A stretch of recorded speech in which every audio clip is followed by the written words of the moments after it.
Namaskar and welcome everyone to my channel Tourism Insights. I am Dr. Krishna Tiwari and today we are going to study socially responsible marketing. See, socially responsible marketing is an approach where businesses promote their products or services in a way that aligns with ethical practices, supports social causes and contributes positivity to the community and environment. It's not just about selling a product. It's about doing so in a manner that considers the broader impact on society and the planet.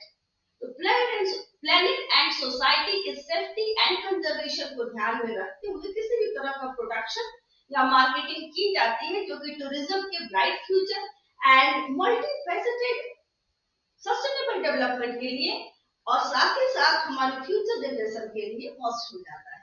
तो चलिए पढ़ते हैं without any delay, let's begin. तो marketing क्या है, simply हम देखें तो मार्केटिंग क्या होता है। कोई भी ऑर्गेनाइजेशन जो होता है वो टारगेट मार्केट की नीड एंड डिजायर के अकॉर्डिंग प्रोडक्ट जो हो उस प्रोडक्ट्स को डिजाइन करता है एंड उसका प्रोडक्शन करता है। देन 4Ps एंड 7Ps जो मार्केटिंग मिक्स स्ट्रेटेजी है उसके थ्रू उसे मार्केट में सेल करता है। ये मैंने 4Ps एंड मार्केटिंग मिक्स का जो भी लिंक है मैंने दिया है, आप डिटेल में देख लीजिएगा, ठीक है। तो यहाँ पे एक म्यूचुअल एक्सचेंज होता है जो ऑर्गेनाइजेशन जो है गुड्स एंड सर्विसेज को सेल करता है और बायर के नीड को सेटिस्फाई करता है और उसके बदले में बायर मनी देता है ऑर्गेनाइजेशन को। तो एक म्यूचुअल एक्सचेंज होता है, मनी देके वो गुड्स एंड सर्विसेज लेता है। तो इसमें इसका मेन ऑब्जेक्टिव क्या हुआ? मेन ऑब्जेक्टिव हुआ बेनिफिट। किसका बेनिफिट? ऑर्गेनाइजेशन का बेनिफिट। फिलिप कोटलर ने डिफरेंशिएट किया है मार्केटिंग जो अदर मार्केटिंग को सोशल मार्केटिंग से। तो उन्होंने कहा है कि सोशल मार्केटिंग बेसिकली डिफर करता है ऑब्जेक्टिव्स पे। जो मार्केटर एंड ऑर्गेनाइजेशन है उनके ऑब्जेक्टिव्स पे बेसिकली डिफर करता है अदर एरिया के मार्केटिंग प्रोसेस से। तो जो सोशल मार्केटिंग है वो चाहता है कि सोशल बिहेवियर को इन्फ्लुएंस करना चाहता है rather than benefit the marketer. साथ ही साथ वो target audience and general society को बेनिफिट पहुंचाना चाहता है। इसका मेन ऑब्जेक्टिव क्या होता है? सिंपली कि वो एक बेटर प्लेस, सोसाइटी को एक बेटर प्लेस बनाना चाहता है, जस्ट मेयरली बेनिफिट देमसेल्फ और देयर ऑर्गेनाइजेशन। तो इसमें इंपॉर्टेंट पॉइंट हमारे सामने क्या इमर्ज होता है कि जो सोशल रिस्पॉन्सिबल मार्केट है वो प्योरली कमर्शियल एक्टिविटी नहीं है, क्योंकि इसमें अदर ऑब्जेक्टिव्स जो है वो ऑब्जेक्टिव्स इन्वॉल्व होते हैं। सो ये इसका मतलब ये नहीं है कि ये प्रॉफिट नहीं लेता, ये प्रॉफिट ले सकता है और लेता भी है, but other equally important objectives भी इसमें इन्वॉल्व होते हैं। तो सोशल रिस्पॉन्सिबल मार्केटिंग के मॉडल की अगर बात करें तो फर्स्ट आता है मल्टीपल ऑब्जेक्टिव। तो प्राइमरी डिस्टिंक्शन ही इसका मल्टीपल ऑब्जेक्टिव से होता है, क्योंकि इसके मल्टीपल ऑब्जेक्टिव होते हैं जो से डिफर करता है। तो अकॉर्डिंग टू क्रिपेंड्रॉफ ने बताया है कि उसका गोल क्या होता है। मेन गोल होता है मल्टीपल ऑब्जेक्टिव का कि टूरिज्म को एक न्यू फॉर्म ऑफ टूरिज्म को डेवलप किया जाए जो कि जितने भी पार्टिसिपेंट है टूरिज्म के, जैसे कि ट्रैवलर हुए, host population, tourist and the tourist businesses, इन सभी को बेनिफिट हो बिना किसी तरह के इकोलॉजिकल एंड सोशल डैमेज के। इन सभी को बेनिफिट मिलना चाहिए, ठीक है, और किसी भी तरह का सोशल एंड इकोलॉजिकल डैमेज भी नहीं होना चाहिए। शेरपियो ने इसे क्लासिफाइड किया है ऑब्जेक्टिव्स को थ्री पार्ट्स में। पहला है resource attraction, that is generation of profit and money. Profit and money को जनरेट करने के लिए जिसमें कि ह्यूमन रिसोर्स भी आते हैं and man made and natural resources भी आते हैं, वो टूरिस्ट अट्रैक्शन होते हैं। परसुएशन जो कि यूज क्या करता है? कम्युनिकेशन को, कम्युनिकेशन के थ्रू हम परसुएड या कन्विंस करते हैं टारगेट मार्केट को उनके एटीट्यूड को चेंज करने के लिए, लाइफ स्टाइल को चेंज करने के लिए, ताकि सस्टेनेबल डेवलपमेंट हो पाए। और रिसोर्स एलोकेशन क्या है?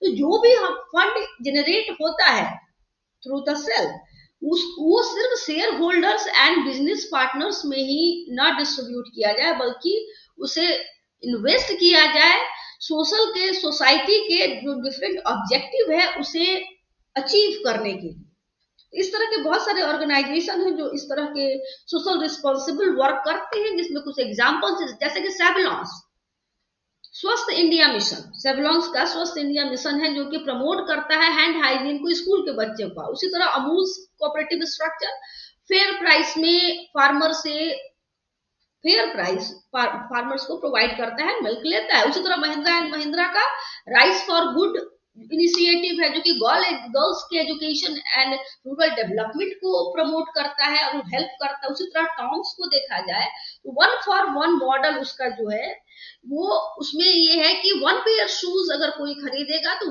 1 पेयर शूज जो है किसी नीडी चिल्ड्रन को दिया जाएगा। तो सोसाइटी का तो वो बेनिफिट दे ही रहा है और खुद का भी बेनिफिट कर रहा है साथ ही साथ। और हु गिव अ क्रॉप, ये एक टॉयलेट पेपर कंपनी है जो अपने बेनिफिट का 50% डोनेट करती है डेवलपिंग कंपनी को टॉयलेट के बनाने में एंड साथ ही साथ सैनिटेशन को प्रमोट करने में। नेक्स्ट आता है exchange process. Exchange process persuasion जो है ये इंपॉर्टेंट प्रोसेस है रिस्पॉन्सिबल सोशली रिस्पॉन्सिबल मार्केटिंग का। तो एक्सचेंज जो है इसमें इस 2 इंपॉर्टेंट एडिशनल एस्पेक्ट ऐड हो जाते हैं इस एक्सचेंज के प्रोसेस में, कम्युनिकेशन एंड इंफॉर्मेशन।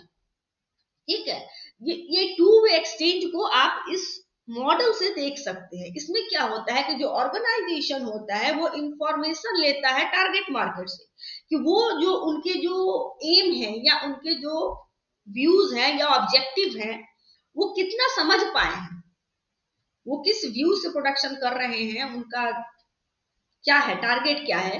तो टारगेट मार्केट जो है उनके ऑब्जेक्टिव को, सोशल ऑब्जेक्टिव को कितना समझ पाया है, इसको जानने के लिए इंफॉर्मेशन लेता है। और इस इंफॉर्मेशन से जो डेटा कलेक्ट होता है उसी डेटा के बेसिस पे वो कम्युनिकेशन मिक्स या प्रमोशन मिक्स रेडी करते हैं, प्रिपेयर करते हैं, जो कि मस्ट होता है। तो इसमें आप देखिए ऑर्गेनाइजेशन जो है कम्युनिकेट करता है, कम्युनिकेशन करता है and good and services provide करता है, और मार्केट जो है मनी भी देता है और इंफॉर्मेशन भी देता है, टारगेट मार्केट। ठीक है ना। तो दैट्स वाई कम्युनिकेशन मिक्स जिसको कि हम प्रमोशन मिक्स भी कहते हैं इंपॉर्टेंट हो जाता है सोशल रिस्पॉन्सिबल मार्केटिंग के लिए। ये कितने तरह से होता है, एडवर्टाइजिंग के थ्रू होता है जो कि newspaper, magazines, TVs and radio, इस पे एडवर्टाइज किया जाता है। साथ ही साथ सेल्स प्रमोशन, डिफरेंट काइंड के डिस्काउंट देके, कुछ फ्री सैंपल्स देके, है ना, इस तरह से सेल्फ प्रमोशन किया जाता है। डायरेक्ट मार्केटिंग मीडिया के थ्रू, मेलिंग और सोशल मीडिया है, आपके ट्विटर है, इंस्टा है, और पब्लिक रिलेशन जो हम लोग डिटेल में पढ़ चुके हैं, है ना, इवेंट्स के थ्रू एंड डिफरेंट काइंड के कैंपेन के through, personal selling, door to door जाके अपने व्यूज एंड आइडियाज को बताया जाता है। तो इस तरह से कम्युनिकेशन मिक्स मस्ट हो जाता है रिस्पॉन्सिबल मार्केटिंग के लिए। उसके साथ ही साथ इसके मल्टीपल कंस्टिट्यूएंट भी होते हैं, जैसे जैसे कि tourist, host population, destination region, environment, ecology and cultural aspects. इन सभी कंस्टिट्यूएंट्स को वो ध्यान में रख के सारा काम करता है कौन, जो भी ऑर्गेनाइजेशन सोशल रिस्पॉन्सिबल मार्केटिंग से अटैच होता है। ठीक है, तो 3 क्रूशियल कंसेप्ट होते हैं सोशल रिस्पॉन्सिबल मार्केटिंग के। पहला होता है अल्टरनेटिव डेवलपमेंट, जिसको कि सस्टेनेबल डेवलपमेंट भी कहा जाता है। तो इनका मेन, ब्रंडलैंड ने इसे कहा है कमीशन की रिपोर्ट के अकॉर्डिंग, सस्टेनेबल डेवलपमेंट या अल्टरनेटिव डेवलपमेंट का मेन मोटो क्या होता है कि जो प्रेजेंट नीड है उस गोल को मीट करते हुए जो हमारे फ्यूचर जनरेशन है उनके भी नीड एंड डिजायर को भी का भी फुलफिलमेंट हो सके, इस तरह से डेवलपमेंट होना चाहिए। तो उसका प्रोपोनेंट पैरामीटर है इसके कुछ, जैसे कि जो स्केल, प्रोडक्शन के स्केल को चेंज किया जाए, माने कि स्मॉल स्केल पे प्रोडक्शन को ऑपरेट किया जाए रादर देन लार्ज स्केल पे। इसी तरह से ज्यादा से ज्यादा जो भी ऑर्गेनाइजेशन या डेवलपमेंट का वर्क है वो पीपल ओरिएंटेड हो, यानी कि जो भी कम्युनिटी है उनको पार्टिसिपेट ले वो डिसीजन मेकिंग में, अपने वर्क फोर्स में अपने स्किल को डेवलप करे, उन्हें ट्रेंड किया जाए और उनके वेलबींग को ध्यान में रखा जाए। साथ ही इकोनॉमिक ग्रोथ को इस तरह से मैनेज किया जाए कि जो वर्ल्ड के पुअर्स हो उनको बेनिफिट हो। Sustainable tourism, sustainable responsible tourism को डिफाइन किया जा सकता है फॉर्म ऑफ टूरिज्म के रूप में। तो ये कंसिस्ट होता है natural, social and community value को वो वैल्यू दे, जो भी इसके वैल्यू है उसको वो समर्थन करे, उनके अकॉर्डिंग हो, कह सकते हैं। जो टूरिज्म है natural, social and community value के अकॉर्डिंग हो, जो कि अलाउ करे होस्ट एंड गेस्ट दोनों को ही positive worthwhile interaction and relationship and exchange experience के साथ। मीन्स किसी भी तरह का निगेटिव इम्पैक्ट नहीं पड़ना चाहिए environment, social and society and culture पे। इसके कुछ क्रिटिकल एरियाज है सस्टेनेबल डेवलपमेंट के, लाइक इन्वायरमेंट। इन्वायरमेंट क्या होता है कि ये एक इंटरनल वैल्यू होता है किसी भी इन्वायरमेंट का, जो कि फ्यूचर जनरेशन के लिए भी प्रिजर्व रखना मस्ट हो जाता है। उसी तरह पॉजिटिव एक्टिविटी होनी चाहिए टूरिज्म के भीतर, जो कि विजिटर एंड कम्युनिटी दोनों के लिए बेनिफिशियल हो। साथ ही साथ रिलेशनशिप जो है इन्वायरमेंट एंड टूरिज्म के बीच वो मैनेज होना चाहिए, लॉन्ग टर्म व्यू पॉइंट होना चाहिए, ताकि किसी भी तरह का नेचुरल रिसोर्सेज का डैमेज ना हो। साथ ही टूरिज्म एक्टिविटीज जो है वो नेचर एंड इंटरप्राइज के साथ हार्मोनी होनी चाहिए, उनके बीच जो भी एक्टिविटी है। तो लोकल अथॉरिटी और इन्वायरमेंट एजेंसीज हैं, जितने भी हैं टूरिज्म के एस्पेक्ट, टूरिज्म इंडस्ट्री है, इनको एक साथ मिलकर वर्क करना होगा इस सस्टेनेबिलिटी को, गोल को अचीव करने के लिए। कैरिंग कैपेसिटी मस्ट हो जाता है, ये हार्ट होता है सस्टेनेबल टूरिज्म के लिए। और साथ ही साथ कल्चरल सस्टेनेबिलिटी पे एम्फेसिस किया जाना चाहिए, यानी कि डैमेज नहीं होना चाहिए, होस्ट कम्युनिटी के कल्चर को किसी भी तरह का डैमेज नहीं होना चाहिए। थर्ड है कैरिंग कैपेसिटी। कैरिंग कैपेसिटी अगर टूरिज्म के पॉइंट ऑफ व्यू से देखा जाए तो ये बताता है कि टूरिस्ट का प्रेजेंस उतना ही हो जो कि host community, environment and economy जो है उसे एक्सेप्टेबल हो उनके लिए, ठीक है, वो उनको कैरी कर पाए, एंड साथ ही साथ सस्टेनेबल, और वो सस्टेनेबल हो यानी कि लॉन्ग लास्टिंग पीरियड तक वो बना रहे। तो कैरिंग कैपेसिटी को 3 पार्ट में डिवाइड किया गया है। फिजिकल कैपेसिटी जो कि बताता है कि कोई भी अट्रैक्शन एक स्पेसिफिक टाइम में कितने टूरिस्ट को एब्जॉर्ब कर पा रहा है विदाउट किसी तरह के डैमेज के, निगेटिव अट्रैक्शन पे किसी भी तरह के निगेटिव इफेक्ट को दिए बगैर। उसी तरह साइकोलॉजिकल कैपेसिटी का मतलब ये है कि कंजेशन यानी भीड़, कितनी भीड़ हो जो कि टॉलरेट कर सके टूरिस्ट विदाउट उस अट्रैक्शन के, अपील के, लूज के, इतनी भीड़ ना हो जाए कि वहां पे कोई जाना ही ना चाहे, ठीक है। तो ये साइकोलॉजिकल कैपेसिटी जो डिफरेंट करता है अट्रैक्शन एंड लोकेशन के अकॉर्डिंग। जैसे कि बीच है उसकी डिफरेंट साइकोलॉजिकल कैरिंग कैपेसिटी होगी, और वहीं पे वाइल्ड लाइफ सेंचुरी की दूसरी होगी। तो इन सारी चीजों को ध्यान में रखा जाता है। इकोलॉजिकल कैपेसिटी क्या है कि किसी भी नेचुरल बैलेंस या इकोलॉजी को के बैलेंस को डिस्टर्ब किए बगैर टूरिस्ट जो है, टूरिस्ट को वो एब्जॉर्ब कर पाए, वो अट्रैक्शन, ठीक है। सोशल एंड कल्चरल कैपेसिटी क्या होता है कि जो कल्चरल वैल्यू है, जो लोकल कम्युनिटी है, उन पे किसी तरह का इम्पैक्ट नहीं होना चाहिए होस्ट पॉपुलेशन पे। तो टूरिस्ट उतना ही आए जितना कि होस्ट कम्युनिकेशन एंड टूरिस्ट दोनों कंफर्टेबल हो और उसे एब्जॉर्ब कर पाए।